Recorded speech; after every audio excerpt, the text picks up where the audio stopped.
오늘 우리에게 주시는 하나님의 말씀 보도록 하겠습니다. 신약성경 요한복음 10장 7절로 9절까지의 말씀입니다. 제가 가진 신약성경 162면과 163면 사이에 있는 요한복음 10장 7절로 9절까지의 말씀. 제가 요한복음 10장 7절로부터의 말씀을 봉독 드리겠습니다. 그러므로 예수께서 다시 이르시되 내가 진실로 진실로 너에게 말하노니 나는 양의 문이라. 나보다 먼저 온 자는 다 절도요 강도니 양들이 듣지 아니하였느니라. 내가 문이니 누구든지 나로 말미암아 들어가면 구원을 받고 또는 들어가며 나오며 꼴을 얻으리라. 아멘. 하나님의 말씀입니다.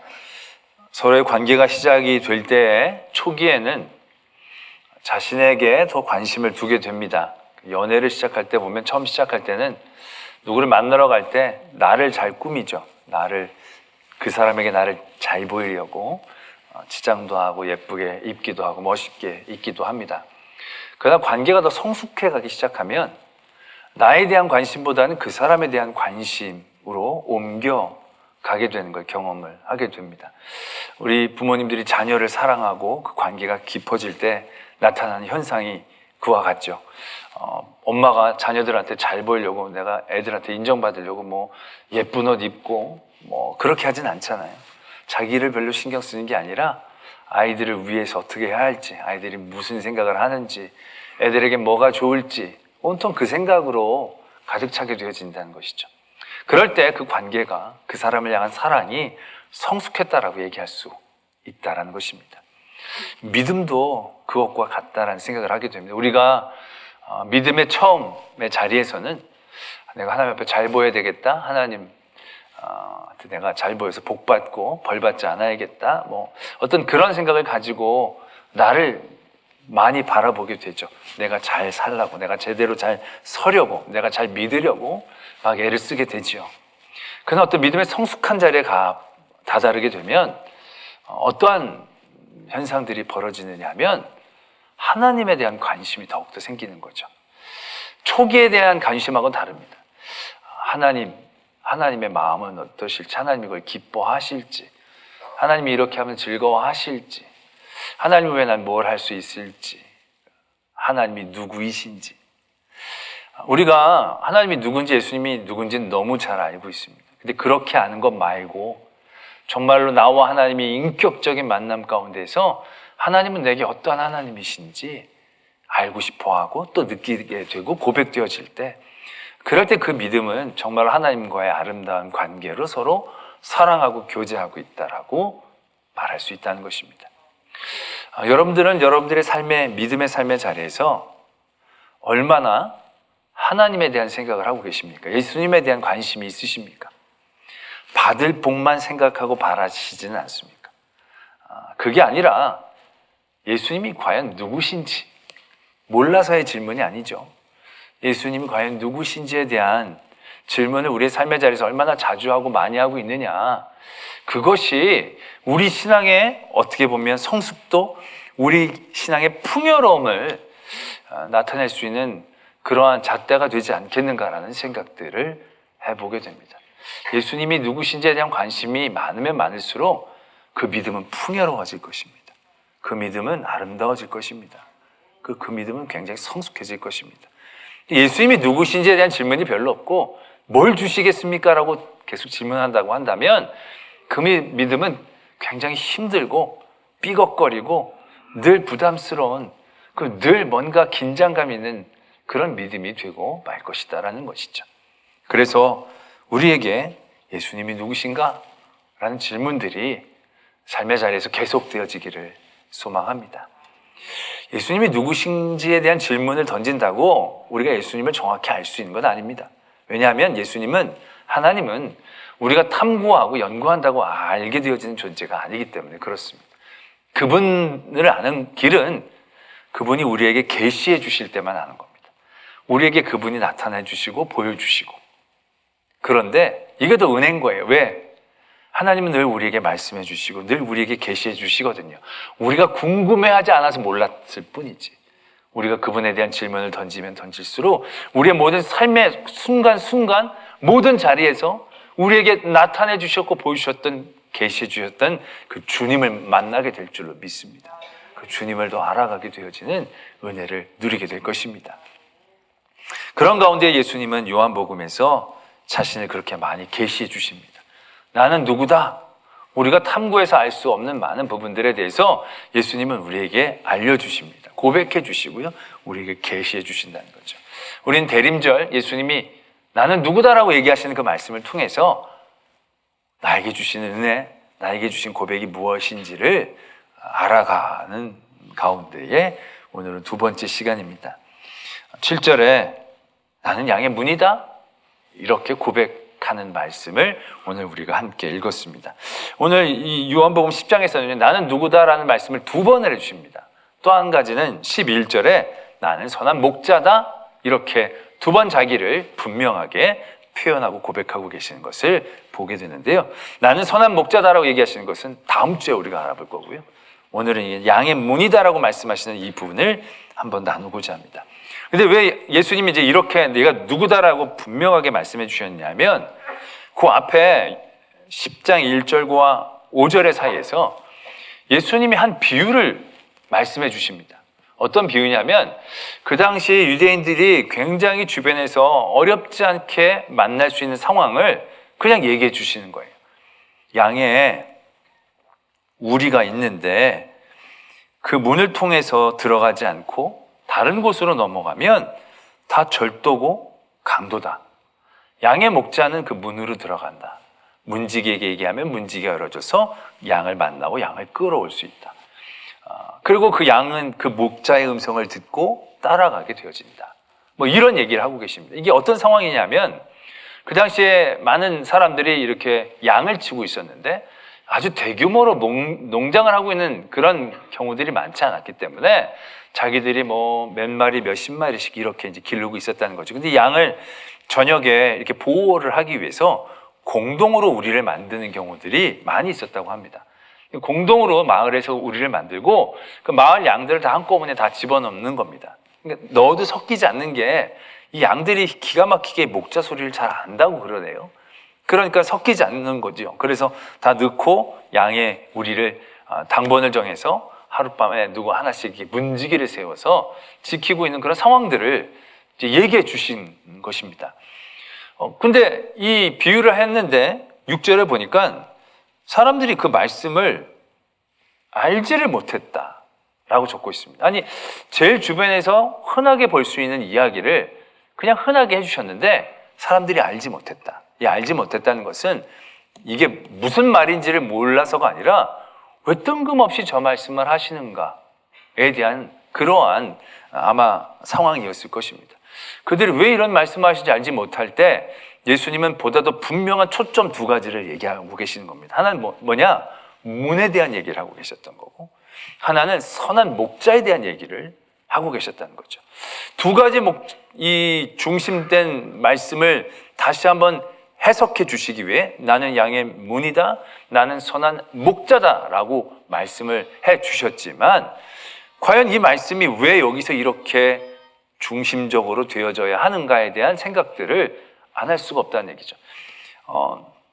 그러기 위해서 우리는 이 양의 문이다라고 얘기하신 말씀에 보다 더 분명한 뜻을 알기 위해서 우리는 10장의 그 비유를 해주시기 직전의 사건을 바라볼 필요가 있다라는 얘기입니다. 그게 요한복음 9장에 나온 사건입니다. 요한복음 9장에 무슨 사건이 있냐면, 아주 유명한 그 실로암에서 눈을 뜨게 된 나면서부터 맹인이었던 사람에 대한 사건이 이 9장에 적혀져 있습니다. 이 사람의 사건은 굉장히 흥미롭습니다. 왜냐하면 예수님이 이 사람의 눈을 뜨게 한 과정도 특이했거니와 그 이후에 이 사람이 눈을 뜨고 난 다음에 뒷이야기를 굉장히 소상하게 적고 있기 때문에 그렇다는 얘기죠.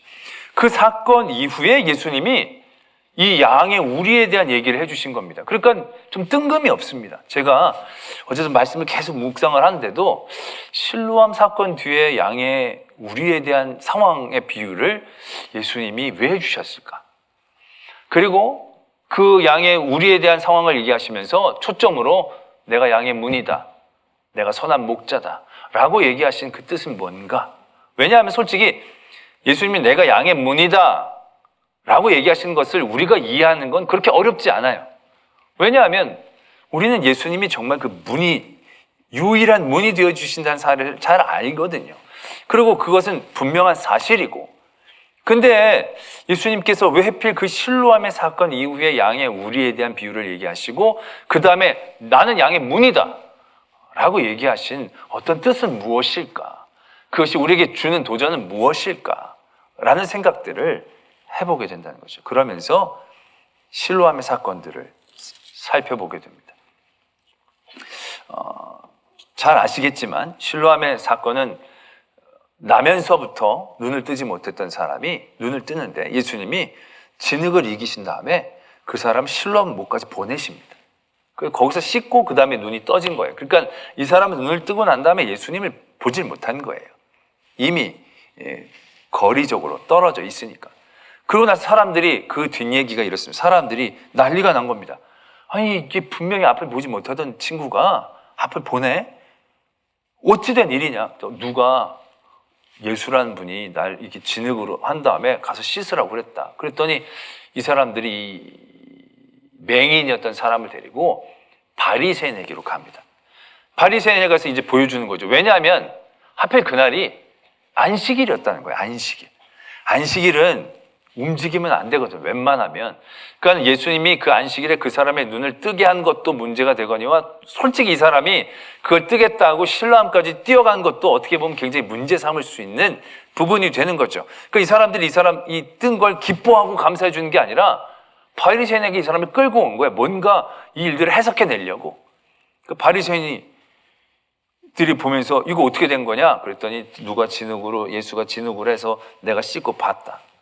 그러면서 그때부터 논쟁이 된 겁니다. 왜냐하면 안식일에 이런 일을 했으니 그 사람 나쁜 사람이다, 악한 사람이다. 근데 또 반대적으로 아니 어떻게 그런 사람이 나면서부터 맹인의 눈을 뜰 수 있겠느냐. 그러면서 거기서 소동이 벌어진 거예요. 이 일들을 어떻게 할 것이냐. 그래서 다시 한번 그 사람에게 묻습니다. 너는 그 사람을 누구라고 생각하느냐? 그랬더니 이 사람이 지금 자기가 눈 떴는데 지금 너무나도 기쁘고 감사한 일인데 뭐라고 다르게 하겠습니까? 그 사람 선지자가 분명합니다.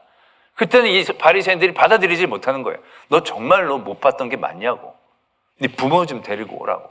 그러니까 부모를 데리고 왔습니다. 이게 어찌된 일이냐고 했더니 부모님들이 얘가 나면서부터 눈을 못 보던 건 내가 알고 지금 눈을 보게 된 것도 내가 보는데 어찌된 영문인지 우리는 모르겠다고. 왜? 얘가 다 컸으니까 얘한테 직접 물어보시면 되지 않겠냐고 대답을 합니다. 왜냐하면 말씀에 그들이 예수를 그리스도라고 믿는 자들을 출교하기로 결정했다는 사실을 알았기 때문에 이 부모들은 두려워서 말을 못한 거예요. 그래서 다시금 그 맹인에게 묻습니다.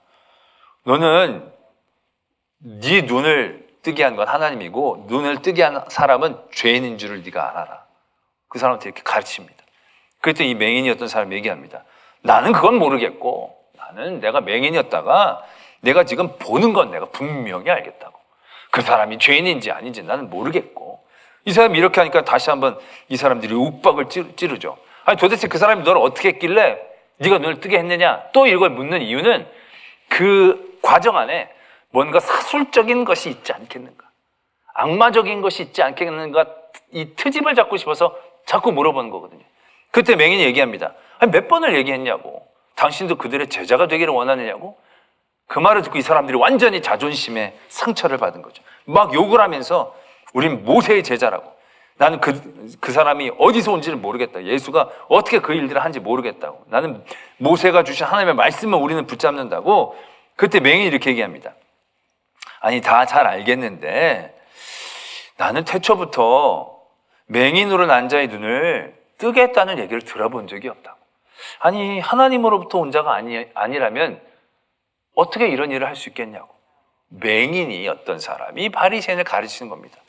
그때 바리새인들이 더 화가 나서 네가 온전히 죄 가운데 태어나가지고 이 쓸데없는 소리 하는구나. 그러면서 그 사람을 출교시켜버립니다. 그리고 그 다음에 예수님이 그 사람을 찾아갑니다. 그리고 네가 인자를 믿느냐? 네, 믿고 싶습니다. 어디 계십니까? 네가 지금 보고 말하는 그 사람이 그이다. 그때 그 맹인이었던 사람이 제가 믿습니다 라고 고백을 하게 됩니다. 그 다음에 예수님이 뭐라고 말씀하시냐면 내가 이 세상에 왔는데 보지 못하는 자는 보게 하고 보는 자들은 맹인이 되게 하려 합니다. 옆에 있던 바리새인들이 그럼 우리가 맹인이란 말입니까? 반문합니다. 그때 예수님이 마지막 절에 이렇게 얘기하시죠. 너희가 맹인이 되었더라면 죄가 없으려니와 본다고 하니 너희 죄가 그대로 있느니라. 그 다음에 내가 진실로 진실로 너희에게 이르노니 문을 통하여 양의 우리로 들어가지 아니하고 그 비유가 쭉 이어지고 있다는 것이죠. 잘 따라오고 계셨죠? 네. 빠르게 얘기했습니다. 아니 이게 실로암에서 눈뜨고 그 바리새인들이 그를 믿지 못하는 그런 모든 과정 가운데에서의 어떤 실랑이와 소동들을 겪고 난 다음에 보지 못한 자는 보게 하고 본 자는 보지 못하다는 것을 깨닫게 해주시기 위해 오셨다고 그러면서 갑자기 이제 양의 우리의 얘기를 하고 계시는 거죠. 그러면서 내가 문이라고 얘기하고 계신다는 겁니다.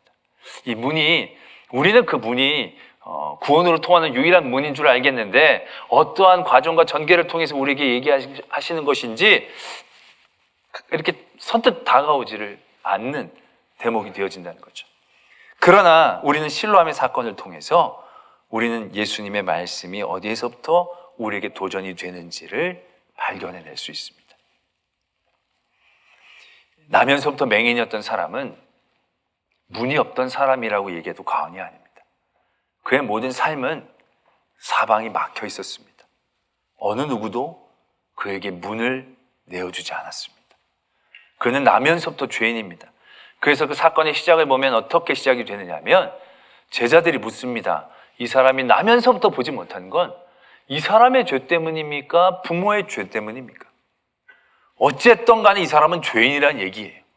죄인으로 낙인 찍혀 이 세상에는 어떠한 문도 얻지 못하고 암흑 가운데 갇혀 있었던 사람이었습니다. 그에게 예수님은 문이 되어 주셨습니다. 보지 못하는 그에게 보게 해주셨다는 거죠. 그건 단순히 보는 것만을 의미하는 게 아니라 그에게 길을 내주신 거죠. 그에게 손을 내밀어 주신 겁니다. 그 유일한 문이 예수 그리스도가 되어졌던 것이고 그 유일한 문을 통하여 그 맹인이었던 사람은 놀라운 은혜를 누리게 되어진 것을 발견하게 됩니다. 그런데 그의 반대편에 있는 사람들의 모습들, 나면서부터 맹인이었고 눈을 뜨게 된 그 사실들을 통해서 한 영혼이 어둠 가운데 빛을 얻었고 놀라운 경사스러운 일들을 맞이했음에도 불구하고 그 일들을 함께 축복해주고 함께 놀라워하고 함께 그 일들을 통하여 나눈 게 아니라 끊임없이 거부하기 시작했다는 겁니다. 그가 왔을 때 왜 안식일에 네가 눈을 떴느냐는 거예요. 아니 눈을 뜨는 게 얼마나 귀한 일인데 그걸 안식일에 떴다고 뭐라 하는 게 이게 말이 됩니까? 근데 지금 말이 되고 있다는 얘기죠. 안식일에 눈 떴으니까 이거 인정이 안 돼. 넌 이거 완전히 잘못 눈 뜬 거야. 이런 식으로 그들이 말하고 싶어 했다는 겁니다. 왜? 그들에게는 율법이라는 게 있었다는 얘기죠. 거기서 논쟁이 있습니다. 그래도 이게 눈을 뜬 게 보통 일이냐.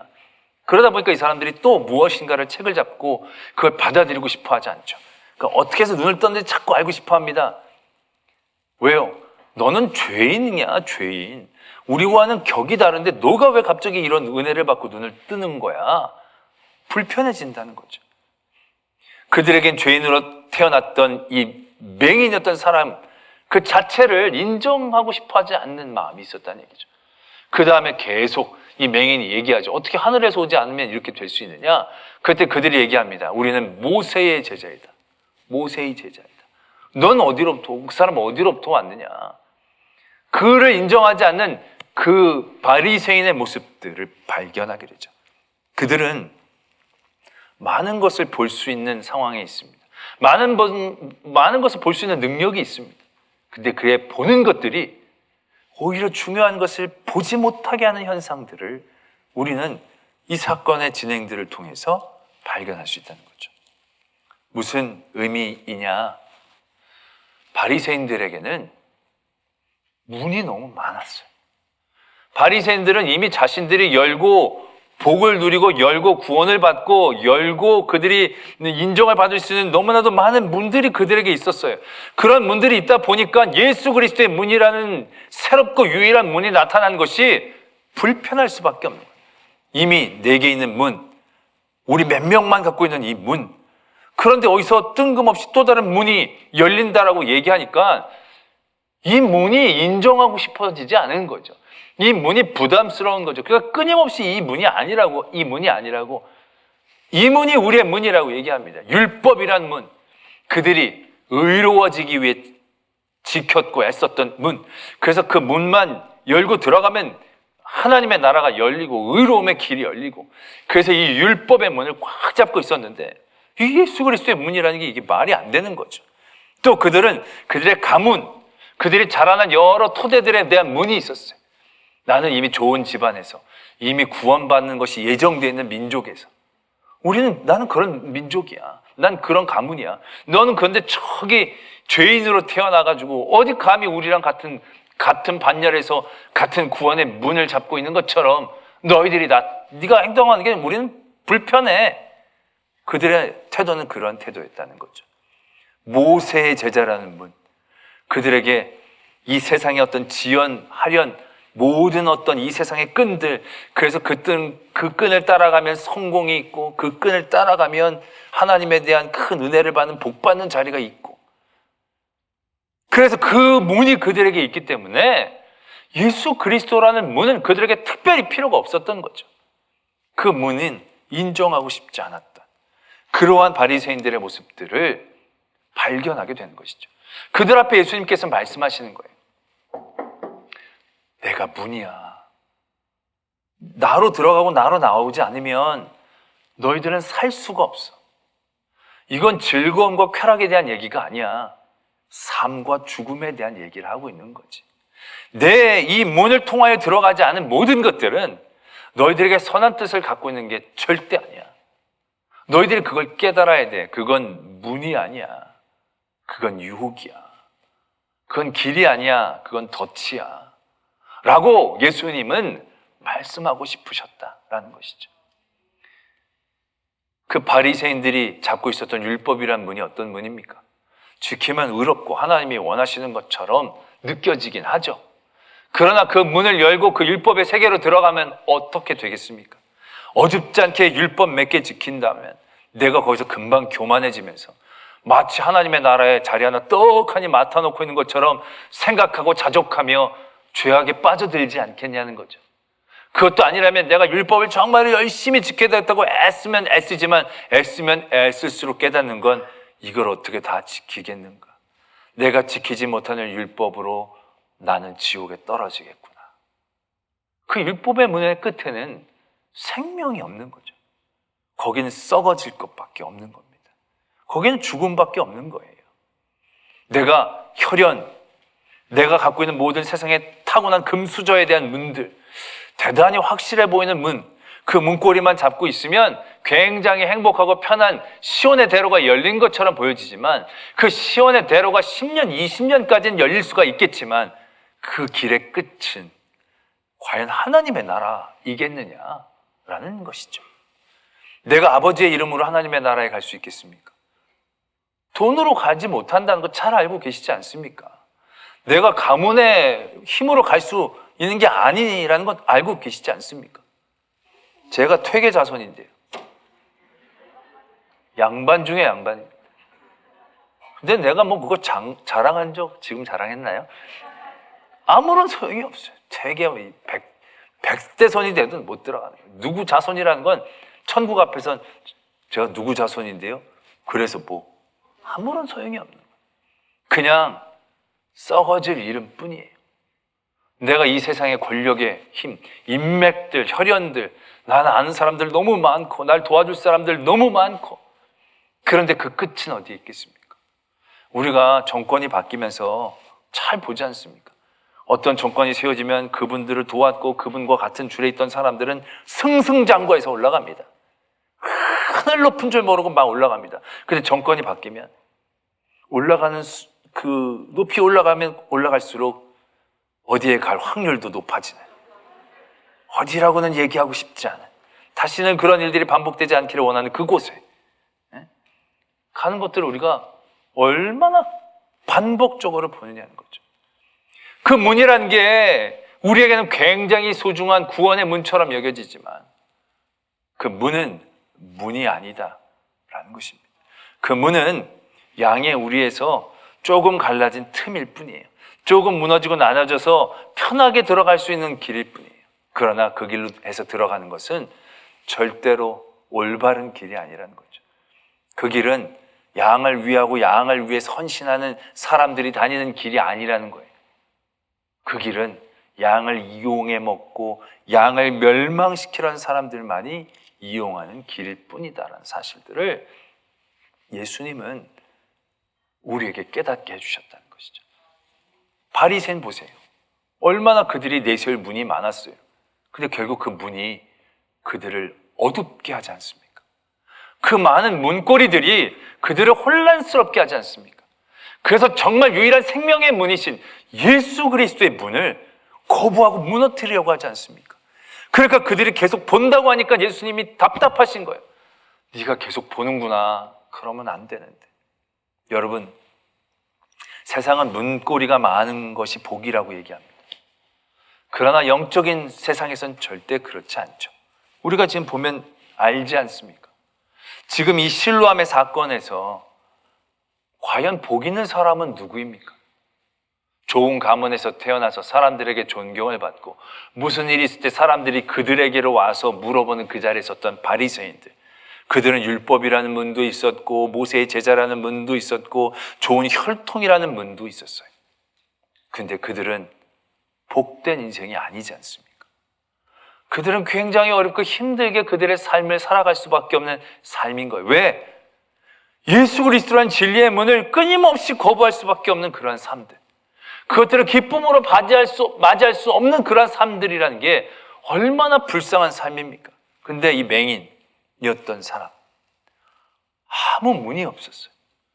아무도 그에게 손을 내밀지 않았어요. 아무도 그에게 기쁨과 쾌락의 길은 없었어요. 모든 게 절망이에요. 모든 벽 너머에는 신음과 한숨뿐이에요. 나는 모든 벽에 갇혀서 옴짝달싹 못하고 그냥 말라 비틀어질 수밖에 없는 삶의 자리에 있던 그였어요. 그에게 누군가가 손을 내민다면 그건 예수님이 아니라 그 어떤 사탄이라도 손을 잡을 수밖에 없는 상황이었을 거예요. 근데 사탄은 그런 사람들을 불쌍히 여기질 않아요. 예수님이 그에게 손을 내미셨죠.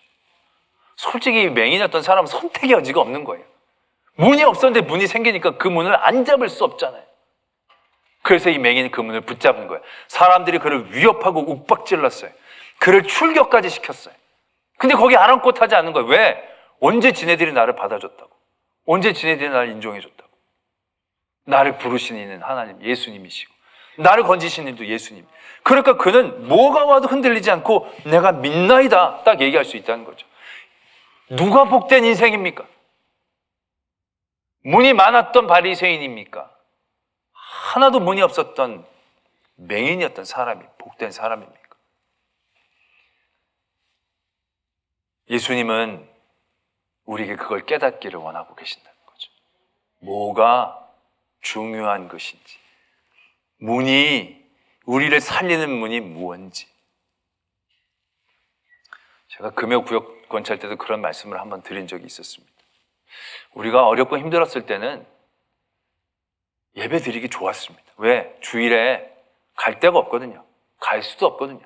그냥 주일에 집에 멍하니 앉아있다가 있는 것보다는 교회 오면 점심도 주고 사람도 만나고 은혜도 받고, 그 성수주일이라는 게 그렇게 어렵지 않았어요. 애들도 교회 가면 공책을, 연필을 선물로 많이 줬어요. 다 돈 주고 사야 되는 건데, 그래가지고 여름 성경학교 시즌 바짝 잘하면 2학기 공책 정도는 만들 수 있고, 1년 개근, 정근, 전도 열심히 하면 연말에 1학기 꼭 공책 정도는 만들어낼 수 있는, 웃는 분들은 뭔지 아실 거예요.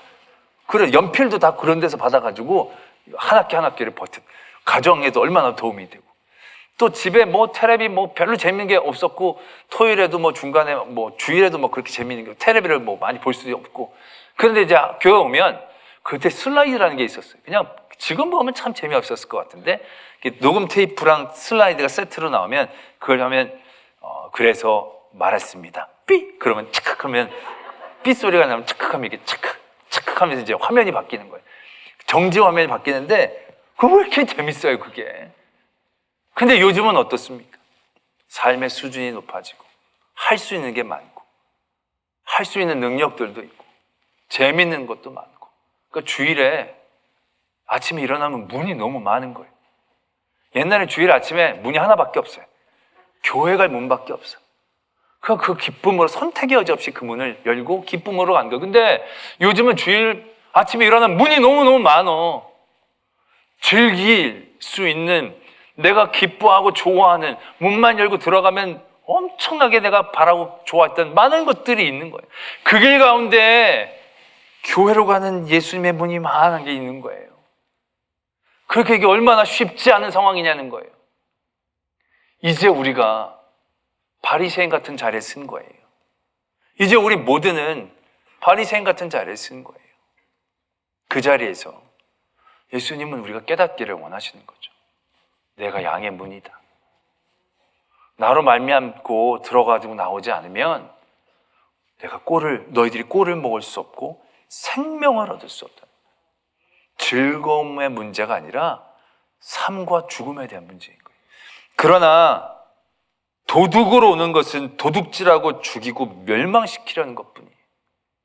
세상에서 여러분들을 즐겁게 하는 모든 것들이 여러분들을 즐겁게 하려고 헌신한다고 생각하세요?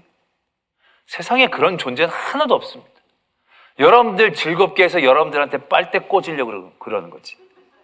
여러분들을 즐겁게 하려고 자기의 피를 내쏟으면서 그런 거 아무것도 없다는 거 아셔야 합니다. 내가 기쁘고 즐거워하는 거, 날 위한 것이 하나도 없는 거예요. 다 도적질이에요, 도적질. 내 마음, 내 돈, 내 건강 다 뺏어가려는 것들 뿐이에요. 끝은 멸망이고 죽음뿐이에요. 그 가운데 내가 영원히 살 수 있는 문은 단 하나예요. 예수 그리스도라는 거예요. 어떤 쥐마을에 고참쥐가 죽으면서 유언을 남긴 어느 주의 유언이라는 시가 있다고 그러더라고요. 시 전문을 본 건 못 봤고요. 그걸 인용한 걸 제가 봤는데, 이 고참쥐가 죽으면서 쥐들한테 유언을 남기는 겁니다. 얘들아, 내가 살다 보니까 너희도 고양이 무섭지? 고양이 너무 무섭죠? 고양이가 무서운 게 아니더라. 왜? 고양이는 늘 고양이처럼 생겼으니까. 보이면 피하면 돼. 너희들 쥐덫 무섭지? 그럼 쥐덫 보기만 해도 끔찍하죠. 내가 살면서 쥐덫을 보니까 쥐덫이 바뀌어봐야 쥐덫이더라.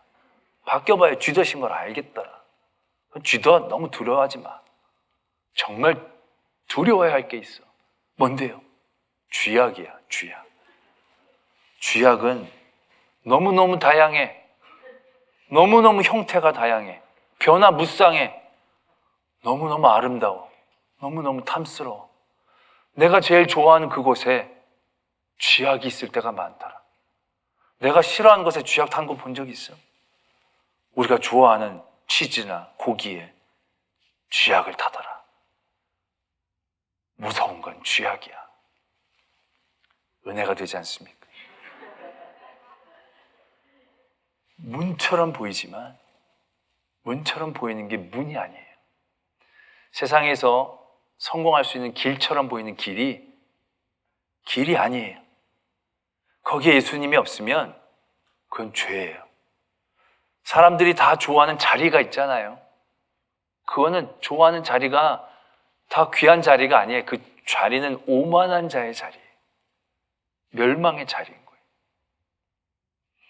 오늘 예수님은 수없이 많은 문들이 우리를 유혹할 때 우리의 삶은 예수 그리스도 그 한 분임을, 모든 것들을 포기하고 수도사처럼 살라는 건 아니에요.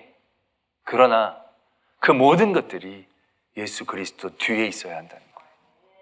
예수 그리스도와 나란히 예수 그리스도 앞에 있는 게 아니라 예수 그리스도를 통하여 그곳에 가야 한다는 거죠. 그러할 때에 은혜가 유혹되지 않고 은혜가 은혜되습니다. 하나님의 온전한 은혜를 누리는 성도가 될 줄로 믿습니다. 기도하겠습니다. 오늘의 말씀을 생각하며 예수님이 누구십니까? 예수님은 우리의 문입니다. 그 문인데 그 문으로 가지 않으면 안 되는 우리의 유일한 생명의 문임을 깨닫습니다. 우리에게 보여지는 많은 문들, 나를 오라 유혹하는 모든 문들, 그 문을 열고 가면 형통한 대로가 있는 것 같고 즐거움과 행복이 있을 것 같지만 예수 그리스도를 통하지 않은 문은 다 멸망이고 죽음임을 깨닫게 하여 주십니다. 오늘도 예수 그리스도, 우리의 문이 되신 예수 그리스도, 그분을 통하여 들어가고 나올 수 있는 저희들 되게 하여 주시옵소서. 그러한 기도의 제목으로 하나님 앞에 기도드리겠습니다. 하나님 아버지, 오히려 깨닫게 하여 주시옵소서. 잊지 않게 하여 주시옵소서. 우리에게 문이 되신 예수 그리스도. 그러나 우리는 늘 그 문을 거부합니다. 그 문을 인정하고 그 문을 연기합니다. 하나님, 우리에게 문이 되신 예수 그리스도. 예수 그리스도는 그냥 보라고, 그냥 부르라고만 있는 게 아니라 그곳을 다니라고 얘기하신 겁니다. 그 생명의 문, 멸류관의 문을 늘 잊지 않고 다닐 수 있는 저희들 되게 하여 주시옵소서. 하나님 아버지, 우리에게 예수 그리스도를 보내주시고 그리스도가 우리에게 문이라고 말씀하십니다. 그러나 우리는 그 문을 향하여 드나들기를 거부할 때가 있습니다. 내일 그 문으로 갈게요. 다음에 그 문을 사용할게요. 그 문이 우리에게 생명의 문임에도 불구하고 우리는 거짓된 세상의 문에 속아서 그 문을 외면하고 그 문 외의 길로 다니는 것들을 특권처럼 생각하는 우리의 어리석음을 깨닫게 하시고 예수 그리스도 그 문을 향하여 들고 나고 그리하여 주님이 우리에게 주시는 놀라운 생명의 길을 얻는 자들 되게 하여 주시옵소서. 믿사오며 예수 그리스도의 이름으로 기도드립니다. 아멘.